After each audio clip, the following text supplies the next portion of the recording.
Hi, this is Hank Kobler with ExtraPointFootball.com. This week's Try This for the Christmas game on Saturday night with the Arizona Cardinals against the Dallas Cowboys.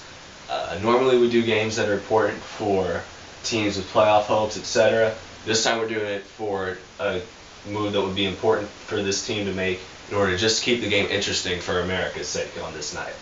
So we're looking at the Arizona Cardinals offense has been majorly hindered by the lack of a quarterback. Matt Leinart cut in the beginning of this preseason. Derek Anderson didn't work out. Rookie Max Hall showed some flashes but just wasn't able to hold up. Now they're on their fourth quarterback if you include the preseason. John Skelton, another rookie. Skelton struggled a lot, was the main reason for the Cardinals losing to one of the worst teams in football, the Carolina Panthers, last weekend. And so we're going to look at ways to make his job a lot easier.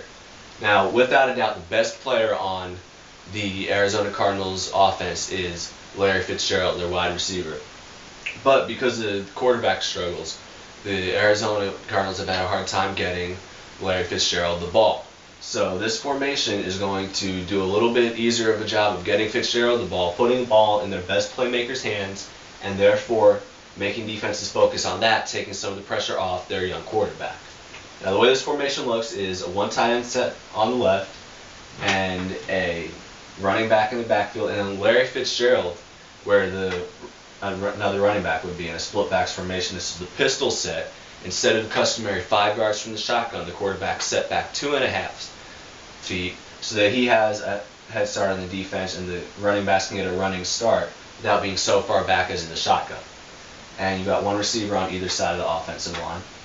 Now the way this play starts, the center would snap the ball to John Skelton, who would then turn around, hand the ball to Tim Hightower, who would plunge between the left guard and left tackle. That's the Arizona Cardinals' better side running the ball, so where they can just blow defenders off the ball and move the ball a little bit, so they're better off running their main running back, Hightower, who can run between the tackles up there. Now, Skelton can then turn, if he fakes the handoff, defenses focus on that, and he can turn and he can either pitch the ball to Fitzgerald or stop and allow Fitzgerald to run a route and throw to him, Steve Reston, or any of the tight end or receiver. And so the way this works is the left tight end will pick up the outside linebacker and the left tackle will pick up the defensive end. Now this is where offensive line communication is crucial to football. If the linebacker comes inside, he'll go unblocked. That is why the Cardinals linemen have to know that the left tackle picks up whoever's on the inside of these two. The tight end picks up whoever's on the outside. So if he blitzes inside, the left tackle picks him up and the tight end moves to the defensive end.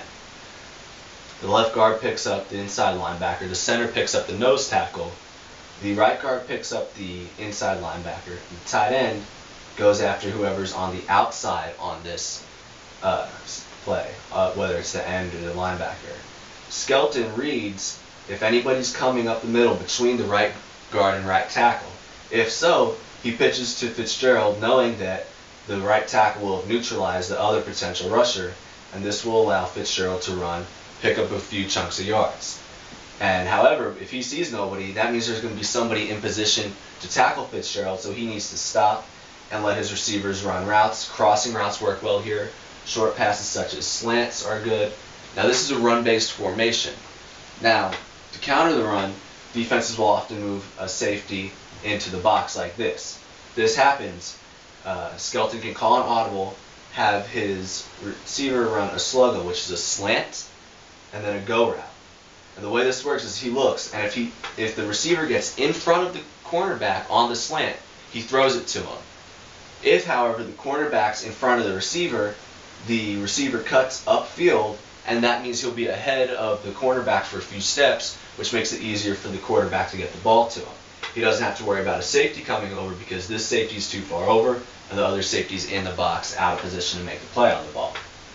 The exact same thing can happen if this safety comes up and the other one stays back. You just reverse it. Now, you can always have Hightower run up the middle, and it's just based off what the quarterback sees from the start of the play. This is where a young quarterback has to make a little bit simpler reads, basically looking at the tight end and linebacker. If he sees everybody crashing in on one side, he needs to send it the other way. It's this decision making that makes the job of NFL quarterback so difficult. Hopefully with this play, it makes it a little easier on a young rookie like Skelton. Gives the Cardinals a fighting chance of at least keeping this game interesting. That's it for this week. Have a Merry Christmas, Happy Holidays, and see you next week on Try This at ExtraPointFootball.com. I'm Hank Copeland.